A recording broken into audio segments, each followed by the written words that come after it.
Friends, ફક્ત 4 સામગ્રીથી જ્યારે મેં બેસનની મોઢામાં મૂકતા ઓગળી જાય તેવી બરફી જેવી સુખડી બનાવી ત્યારે સાચે જ ખાવા માટે પડાપડી થઈ ગઈ. તમે ચોક્કસ એકવાર આ બનાવજો. ચાલો તોડીને બતાવો. અરે વાહ ફ્રેન્ડ્સ, ખરેખર લાગે છે ને એકદમ માવેદારાનું ટેક્સચર. ખાસ બાબત તો એ છે કે ઘરમાં રહેલી સામગ્રીથી માવો મિલ્ક પાવડર યુઝ કર્યા વગર સરસ મજાની સોફ્ટ સુખડી તૈયાર થાય છે. તો ચાલો જોઈ લઈએ આજની સરસ મજાની રેસીપી. અમુક ટિપ્સ તમે ફોલો કરશો કે ક્યારે ગેસની ફ્લેમ ફાસ્ટ રાખવી, ક્યારે સ્લો રાખવી અને સાથે સાથે કઈ સામગ્રી ક્યારે એડ કરવી એ બધી જ ધ્યાનથી જોશો પ્રોપર માપ સાથે.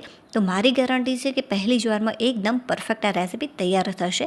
એ માટે એક વાટકીનું માપ લઈ લઈશું અને આની અંદર અડધી વાટકી કરતાં થોડુંક વધારે મેં ઘી લીધું છે અને એક વાટકીથી થોડુંક ઓછું ઘી એડ કરવાનું. હવે એ જ વાટકીની મદદથી આની અંદર આપણે બેસન એડ કરીશું. તો 2 વાટકી જેટલું મેં બેસન લીધું છે. કકરા લોટનો આપણે ઉપયોગ નથી કરવાનો અહીંયા, છતાં પણ એકદમ દાણેદાર જ બનશે. તો 2 વાટકી ભરીને આપણે બેસન એડ કરીશું. પાછળથી ઘી એડ કરવાનું છે. શરૂઆતમાં તમારે અડધી વાટકી કરતાં થોડુંક વધારે અને 1 વાટકી કરતાં થોડુંક ઓછું એડ કરવાનું. અત્યારે શરૂઆતમાં ગેસ ચાલુ નથી કરવાનો. તમારે શું કરવાનું, આ રીતે ઘી સાથે બેસનને સારી રીતે એકવાર મિક્સ કર્યા બાદ જ જે ગેસ છે એ ચાલુ કરીશું. અને જે ઘી છે શરૂઆતમાં જ્યારે આપણે લીધું એ ગરમ કરીને જ તમારે એડ કરવાનું કે જેથી જે માપ છે એકદમ પરફેક્ટ આવે. તો 1 મિનિટ માટે ફાસ્ટ ફ્લેમ ઉપર આને સારી રીતે શેકી લઈશું ફક્ત આટલા ઘી સાથે જ.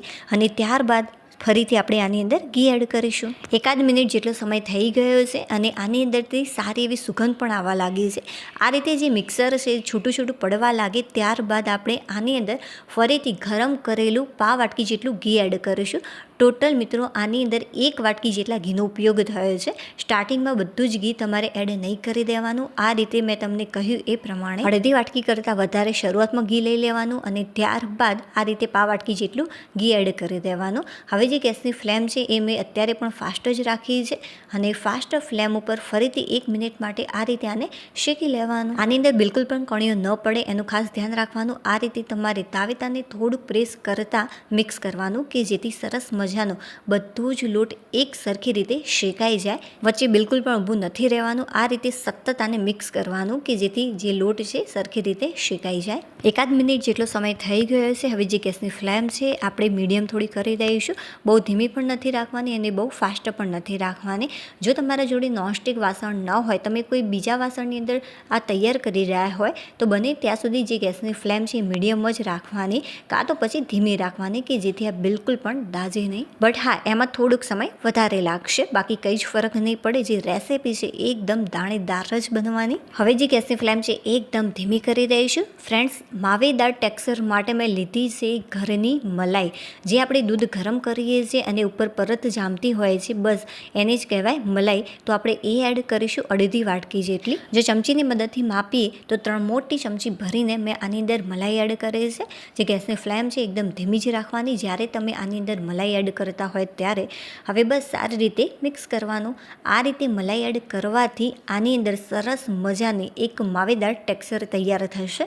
મલાઈ એડ કર્યા બાદ ફ્રેન્ડ્સ આને અડધી મિનિટ અથવા તો 1 મિનિટ માટે સારી રીતે શેકવાનું છે એકદમ ધીમા તાપે. થોડુંક વધારે શેકશું 1 મિનિટ જેટલું તો પણ ચાલશે. આ બિલકુલ પણ કાચું ન રહેવું જોઈએ, એનું ખાસ ધ્યાન રાખવાનું. જેટલું કૂક થયેલું હશે એટલો જ આનો જે ટેસ્ટ છે બહુ જ સરસ આવતો હોય છે. આનો થોડો કલર ચેન્જ થાય ત્યારે આપણે એવી વસ્તુ એડ કરીશું કે જેથી આની અંદર સરસ મજાના દાણા પડશે. અત્યારે પણ તમને થોડાક દાણેદાર આ રેસીપી લાગી જ રહી હશે. 1 મિનિટ જેટલો સમય થઈ ગયો છે. આની અંદર સારો એવો ડાર્ક કલર પણ આવી ગયો છે. જે આ મિક્સર છે એ આ રીતે સ્મૂથ થાય ત્યારે આપણે હવે આની અંદર એક સરસ મજાની વસ્તુ એડ કરીશું કે જેથી સરસ મજાની જે આ રેસીપી છે દાણેદાર અને એકદમ સોફ્ટ થશે, અને એ પણ ઘરમાં રહેલી વસ્તુથી જ. અને હા ફ્રેન્ડ્સ, મારી આ રેસીપી તમને થોડીક પણ પસંદ આવી હોય તો પ્લીઝ વિડીયોને લાઇક કરી દેજો અને ચેનલ ઉપર નવા હોય તો ચેનલને સબસ્ક્રાઈબ કરવાનું બિલકુલ પણ ભૂલતા નહીં. આ માટે ફ્રેન્ડ્સ મેં 4 ચમચી જેટલું દૂધ લીધું છે. તેની અંદર ફૂડ કલર એડ કર્યો છે યલો.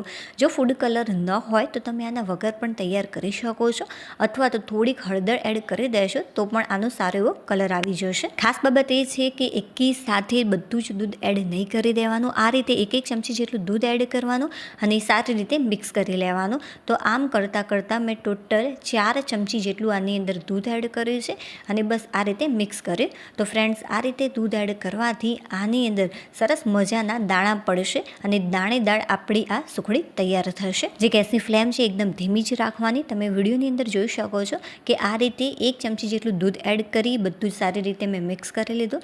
ત્યાર પછી બીજી ચમચી જેટલું દૂધ એડ કર્યું અને ફરીથી સારી રીતે મિક્સ કરી લીધું. તો બિલકુલ પણ ઉતાવળ કરવાની જરૂરિયાત નથી. બસ આ રીતે ધીરે ધીરે તમે બનાવશો સુખડી તો બહુ જ સરસ આનું રિઝલ્ટ મળશે તમને. તો આને બનાવતા બિલકુલ પણ વધારે સમય નથી લાગતો. ફક્ત 5-6 મિનિટની અંદર સરસ મજાની ટોટલ જે આપણી રેસીપી છે તૈયાર થઈ જતી હોય છે. કદાચ જો ગેસની ફ્લેમ ધીમી હશે તો 6 મિનિટ જેટલો સમય લાગી જશે, બટ 5-1 મિનિટની અંદર બહુ જ સરસ મજાની સુખડી તૈયાર થઈ જશે. તમે સુખડી કહી શકો છો, બરફી કહી શકો છો. મેં તો આને સુખડી નામ આપ્યું છે. કોમેન્ટ કરીને ચોક્કસથી જણાવજો કે તમને સુખડી લાગે છે કે પછી બરફી લાગે છે કે પછી બેસનની દાણેદાર કોઈ મીઠાઈ. તો સારી રીતે મેં 4 ચમચી જેટલું દૂધ એડ કરી મિક્સ કરી લીધું છે. તમે જોઈ શકો છો વિડીયોની અંદર સરસ મજાનું જે દાણેદાર મિક્સર થવું જોઈએ બસ એવું જ સેમ આપણને રિઝલ્ટ મળ્યું છે. હવે ગેસ આપણે ઓફ કરી દઈશું અને ત્યારબાદ 1 ચમચી જેટલો ઇલાયચીનો ભૂકો એડ કરીશું, જેને મેં વાટી લીધી.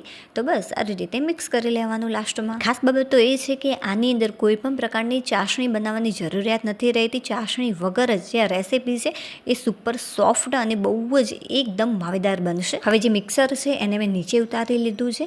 જે કઢાઈ છે થોડી ગરમ છે એટલા માટે આપણે આ રીતે આને મિક્સ કરતા રહીશું. તો બહુ જ વધારે પડતું જે આ મિક્સર છે એને ઠંડુ નથી કરી દેવાનું. થોડુંક મિક્સર ઠંડુ થાય, આપણે આંગળીથી ટચ કરીએ ત્યારે તમને એવું લાગે કે ના થોડું ગરમ છે, બસ ત્યારે જ તમારે આની અંદર દળેલી ખાંડ એડ કરી દેવાની. તો 1 વાટકી ભરીને હું આની અંદર દળેલી ખાંડ એડ કરું છું. જે આ માપ છે એકદમ પરફેક્ટ છે. હવે બસ આ રીતે મિક્સ કરી લેવાનું. જે આ રેસીપી છે ફ્રેન્ડ્સ બધાને ઠંડી બહુ જ પસંદ આવી. મેં ફ્રીજમાં મૂકી હતી.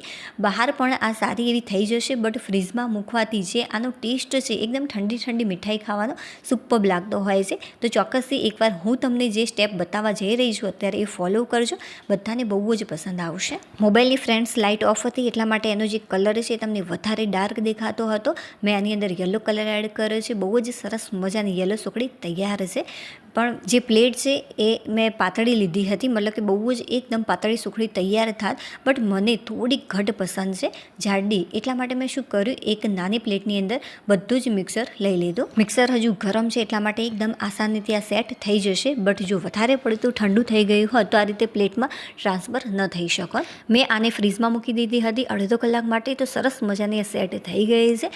તમે બહાર પણ આને રાખી શકો છો, બટ સેટ થતાં 2 થી 3 કલાક જેટલો સમય લાગી જશે. એટલા માટે બને ત્યાં સુધી તમારે આને ફ્રીજમાં મૂકવાની. તો સરસ મજાની સુપર સોફ્ટ બેસનની માવેદાર સુખડી તૈયાર છે. બસ હવે આને કટ કરી લઈશું.